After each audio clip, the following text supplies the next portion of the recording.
बच्चों, देखो नेक्स्ट हमारी नेम रिएक्शन है कार्बाइल अमाइन रिएक्शन। ठीक है, तो हमें कार्बाइल अमाइन रिएक्शन पढ़नी है। बहुत इंपॉर्टेंट रिएक्शन है पूरे अमीन्स चैप्टर की। कैसे देखो, क्योंकि ये दो तरीके से पूछी जाती है रिएक्शन। पहली तो देखो नेम रिएक्शन जो है वो अपने आप में ही सारी इंपॉर्टेंट होती है, क्योंकि डायरेक्टली वो बोर्ड्स के अंदर नाम से भी पूछी जाती है। अदरवाइज कंप्लीट द रिएक्शन हो गया या कन्वर्जन हो गए, उसके अंदर तो पूछी ही जाती है किसी ना किसी तरीके से। ऑलराइट, और दूसरी इंपॉर्टेंस इसकी क्या है? दूसरी इंपॉर्टेंस इसकी ये है कि ये एज अ डिस्टिंग्विश टेस्ट भी काम आता है। डिस्टिंग्विश टेस्ट यानी कि अगर आपको प्राइमरी, सेकेंडरी और टर्शियरी अमीन्स दे रखे हैं, ठीक है, और उसमें अगर आपको बताना है, आइडेंटिफाई करना है कि which one of the following is a primary amine, तो उसके लिए आप कौन सा टेस्ट यूज कर सकते हो? कार्बाइल अमाइन टेस्ट यूज कर सकते हो डेफिनेटली। कैसे, वो अब हम देखते हैं। ठीक है, अब एक चीज और ध्यान रखनी है कि ऐसा कुछ नहीं है कि प्राइमरी अमीन एलिफेटिक शो करेगा या एरोमेटिक शो करेगा। प्राइमरी होना चाहिए वो, चाहे एलिफेटिक हो चाहे एरोमेटिक हो, डजंट मैटर, दोनों ही पॉजिटिवली ये टेस्ट को शो करेंगे। ऑलराइट, देखो जैसे हमने ये ले लिया CH3 CH2 NH2। ऑलराइट, ये हमारा क्या है? इथाइल अमाइन है ना, इथाइल अमाइन। ठीक है, या हमने क्या ले लिया? एनिलीन ले लिया। दोनों का ही एग्जांपल ले लेते हैं, चाहे वो एरोमेटिक हो चाहे हमारा क्या हो, एलिफेटिक हो। राइट, तो यहाँ पर हमने एक एलिफेटिक ग्रुप ले लिया और एक एरोमेटिक ले लिया। ठीक है, अब होगा क्या इसमें? मेन जो काम है वो क्या है इसमें? हमें किसकी मदद चाहिए होती है? हमें क्लोरोफॉर्म चाहिए होता है, प्लस हमें क्या चाहिए होता है? बेस। क्या चाहिए होता है बच्चों बताओ? क्लोरोफॉर्म चाहिए होता है, और क्या चाहिए होता है? बेस चाहिए होता है। क्लोरोफॉर्म क्या होता है? CHCl3। ऑलराइट, तो जब ये इंटरैक्ट करते हैं, मिक्स होते हैं, तो किसकी फॉर्मेशन होती है? Carbyl amine, CH3 CH2 NC। ये जो NC ग्रुप बना है यहाँ पे, आइसोसाइनाइड ग्रुप जनरेट हुआ है ना, इसी को ही हम क्या बोलते हैं? कार्बाइल अमाइन ग्रुप बोलते हैं। ऑलराइट, क्लियर है? सिमिलरली यहाँ पर क्या बनेगा? यहाँ पे बेंजीन रिंग के ऊपर कौन सा ग्रुप आ जाएगा? आइसोसाइनाइड ग्रुप आ जाएगा। ऑलराइट, अब बाई प्रोडक्ट्स क्या है? कौन से निकाल दो? KCl प्लस क्या है? H2। Similarly KCl plus H2। Alright, तो ये है कार्बाइल अमाइन रिएक्शन। बहुत ही इजी और बहुत बहुत इंपॉर्टेंट रिएक्शन है। ऑलराइट, क्या करना है बच्चों? वापस से देखो, हमें प्राइमरी अमीन लेना है। प्राइमरी अमीन की रिएक्शन क्लोरोफॉर्म के साथ करानी है in the presence of base. ठीक है, स्ट्रॉन्ग बेस। तो हमें क्या मिलेगा? Carbyl amine isocyanide group generate हो जाएगा, plus KCl plus H2। Alright, अब क्वेश्चन ये आता है कि हम इसको डिस्टिंग्विश टेस्ट की तरह कैसे यूज कर सकते हैं? देखो, डिस्टिंग्विश टेस्ट की तरह हम कब यूज कर सकते हैं? जब हमें वो आइडेंटिफिकेशन दे, है ना, कि अच्छा ये हो रहा है तो जरूर ये होगा, है ना, अच्छा ये चेंजेस हो रहे हैं तो डेफिनेटली ये है ना। तो इसकी पहचान क्या है? जब आइसोसाइनाइड बनता है ना, तो वहां पर फॉल स्मेल आनी स्टार्ट हो जाती है। ठीक है, तो ये जो फॉल स्मेल होती है, ये ही आइडेंटिफिकेशन है ऑफ प्राइमरी एमीन्स, कि प्राइमरी एमीन्स है तो किसकी फॉर्मेशन हुई है? कार्बाइल अमाइन की। तभी ये कैरेक्टरिस्टिक स्मेल यहाँ पर प्रोड्यूस हो रही है। ऑलराइट, तो ये है हमारी कार्बाइल अमाइन रिएक्शन। ऑलराइट, अब इसकी मैकेनिज्म देखते हैं हम एक बार। देखो मैकेनिज्म हमें करनी है ना, तो मैकेनिज्म में हमने क्या लिया है? मैं इसको R ग्रुप ही मान लेती हूँ, अदरवाइज हमें बार बार CH3 C2H5 ये सारी चीजें लिखनी पड़ेगी, है ना। तो यहाँ पे मैंने कोई भी हमारा प्राइमरी अमीन लिया है, कोई भी XYZ हो सकता है। ठीक है, प्लस हमें क्या लेकर चलना था? हमें क्लोरोफॉर्म लेकर चलना था। ऑलराइट, अब देखो क्लोरोफॉर्म प्लस हमें क्या लेकर चलना था? बेस। ठीक है, तो पहले हम इसकी फंक्शनिंग समझ लेते हैं कि किस तरीके से ये काम करेगा। ऑलराइट, तभी आपको मैकेनिज्म समझ में आएगी। देखो इस पार्ट को उठाओ, यहाँ पे क्या है? CHCl3 यानी कि क्लोरोफॉर्म है ना, टेट्राहेड्रल शेप है। यहाँ हाइड्रोजन है, यहाँ क्लोरीन, यहाँ क्लोरीन, यहाँ क्लोरीन।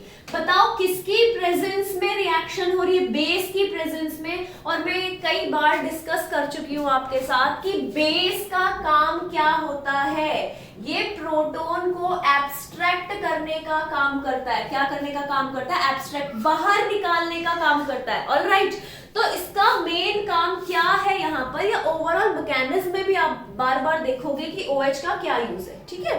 तो बेसिकली ये क्या कर रहा है, यहाँ से प्रोटॉन को एब्स्ट्रैक्ट कर रहा है, राइट। तो प्रोटॉन को यहाँ से निकालेगा तो प्रोटॉन अपने इलेक्ट्रॉन्स किसको देके जाएगा, कार्बन को देके जाएगा, ऑलराइट। जिसकी वजह से यहाँ पर किसकी फॉर्मेशन हो जाएगी, C, और यहाँ 3 क्या है, Cl, और इसके पास क्या आ गया, इलेक्ट्रॉन। नेक्स्ट स्टेप में ये क्लोरीन भी यहाँ से निकल जाएगा, ठीक है। क्लोरीन निकलकर क्या बनेगा, Cl2, कार्बन के साथ क्या है, 2 क्लोरीन और 2 ये इसके इलेक्ट्रॉन्स, ठीक है।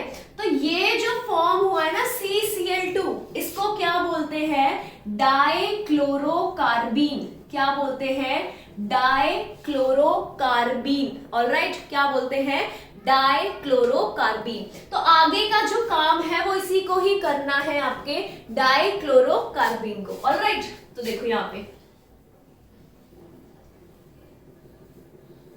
नेक्स्ट स्टेप में क्या होना है, यहाँ पे हमारे पास क्या है, Cl2 और इसके पास ये इलेक्ट्रॉन्स दिखाने हैं। अब देखो जो चीज समझने की ना बेटा वो ये है कि यहाँ पर जो ये कार्बन है ना, ये किसकी तरह काम करेगा, इलेक्ट्रोफाइल की तरह काम करेगा। किसकी तरह काम करेगा बच्चे, इलेक्ट्रोफाइल की तरह। इलेक्ट्रोफाइल क्या होते हैं, इलेक्ट्रॉन लविंग।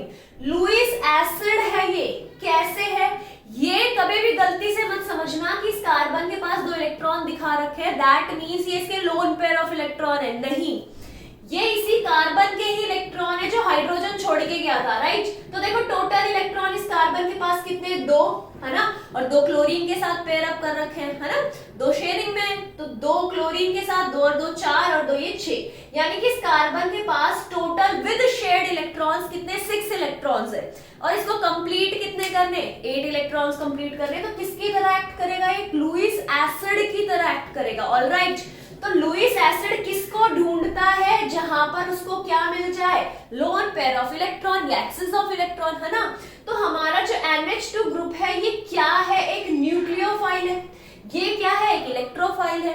तो यहाँ पर किसकी फॉर्मेशन हो जाएगी, बॉन्ड की फॉर्मेशन हो जाएगी between nitrogen and carbon, alright. Nitrogen के पास यहाँ पे क्या है, 2 हाइड्रोजन है, इसके साथ क्या जुड़े हुए, 2 क्लोरीन जुड़े हुए, ऑलराइट। अब देखने की चीज क्या है, इस नाइट्रोजन ने अपने पेयर ऑफ इलेक्ट्रॉन दे दिए, तो नाइट्रोजन पे कैसा, पॉजिटिव चार्ज। कार्बन के पास अब यहाँ 5 इलेक्ट्रॉन हो चुके हैं, यहाँ पे कितने थे ऑलरेडी, 2 यहाँ से आ गए, 2 और 2 4 इसके साथ है, और एक इसने बॉन्डिंग में पार्टिसिपेट कर रखा है, तो टोटल इसके पास 5 इलेक्ट्रॉन है, राइट। तो यहाँ पर इसके ऊपर कैसी डेंसिटी जनरेट हो जाएगी, नेगेटिव। अब नेक्स्ट स्टेप में क्या होगा, ये जो C नेगेटिव है ये यहाँ से इस हाइड्रोजन को एब्स्ट्रैक्ट कर लेगा, ये हाइड्रोजन को क्या कर लेगा, एब्स्ट्रैक्ट कर लेगा, ऑलराइट। क्योंकि भाई देखो बेटा यहाँ पे इस नाइट्रोजन को भी अपनी पॉजिटिव डेंसिटी खत्म करनी है ना, इलेक्ट्रोफिलिसिटी जो है इसकी यहाँ पे, इसको क्या करनी है, अपनी खत्म करनी है। तो ये क्या चाहेगा कि हाइड्रोजन को लूज कर दे, ठीक है। तो हाइड्रोजन किसके पास जाएगा, जहां पर इलेक्ट्रॉन दिखेंगे। तो बेसिकली ये कार्बन यहाँ पे प्रोटॉन को एब्स्ट्रैक्ट करने का काम कर रहा है, ऑलराइट। तो यहाँ क्या मिलेगा हमें, RNH, और यहाँ पे C, यहाँ पे हाइड्रोजन, यहाँ पे क्लोरीन और यहाँ पे क्लोरीन, ऑलराइट। अब देखो नेक्स्ट स्टेप में क्या होगा, नेक्स्ट स्टेप में वापस से किसका, बेस का रोल अब तुम्हें देखने को मिलेगा। ये जो बेस है, अब वापस से भाई वो ही बात आ गई ना बच्चों, OH नेगेटिव किसका काम करेगा, प्रोटॉन का एब्स्ट्रैक्ट करने का काम। तो ये किसको एब्स्ट्रैक्ट करेगा, प्रोटॉन को। ये अपने इलेक्ट्रॉन्स किसको देकर जाएगा, नाइट्रोजन को देकर जाएगा, ठीक है, साइमल्टेनियसली। वैसे तो हम नेक्स्ट स्टेप में भी दिखा सकते हैं ये चीज, यहां से कौन निकलेगा, क्लोरीन निकलेगा, ऑलराइट। जिसकी वजह से क्या बनेगा बताओ, RN, यहाँ पे CH और ये Cl, ठीक है। सिंस क्लोरीन यहाँ से इलेक्ट्रॉन पेयर लेके गया है तो कार्बन पे कैसा चार्ज आ जाएगा, पॉजिटिव। ये नाइट्रोजन को इलेक्ट्रॉन दे रहा है तो इसके ऊपर कैसा चार्ज आ जाएगा, नेगेटिव, ऑलराइट। तो ये दोनों आपस में बॉन्ड बना के क्या बना देगा, RN डबल बॉन्ड C, यहाँ पे H और यहाँ पे क्या आ जाएगा, Cl, ऑलराइट। नेक्स्ट स्टेप में देखो अब क्या होगा, नेक्स्ट स्टेप के अंदर क्या होगा, वापस से OH नेगेटिव, वापस से OH नेगेटिव आएगा और किसका काम करेगा, एब्स्ट्रैक्ट करने का काम करेगा हाइड्रोजन को। तो हाइड्रोजन तो यहां से इलेक्ट्रॉन पेयर इसको देकर चला गया, है ना। और सिमिलरली जैसे स्टेप के अंदर हुआ था, क्लोरीन यहां से निकल जाएगा। ऑलराइट, जिसकी वजह से क्या बनेगा यहाँ पे RN, यहाँ पे क्या डबल बॉन्ड C, क्लोरीन भी निकल चुका है, राइट। और यहाँ क्या बच गए हैं, इसके पास इलेक्ट्रॉन्स बच गए, ठीक है, क्या बच गए हैं, इलेक्ट्रॉन्स बच गए, राइट, इलेक्ट्रॉन्स बच गए। तो नेक्स्ट स्टेप में क्या होगा, इसकी डेफिशिएंसी देखो, सेम वही चीज, वापस से इसके पास 6 इलेक्ट्रॉन हो गए, 2 2 4 और 2 6। तो ये क्या करेगा, नाइट्रोजन अपने लोन पेयर ऑफ इलेक्ट्रॉन्स को वापस से यहां डोनेट कर देगा to form cyanide linkage, to form cyanide linkage. यही हमारा क्या है, मैकेनिज्म है for carbylamine reaction. Alright, clear है, दैट्स इट, थैंक यू।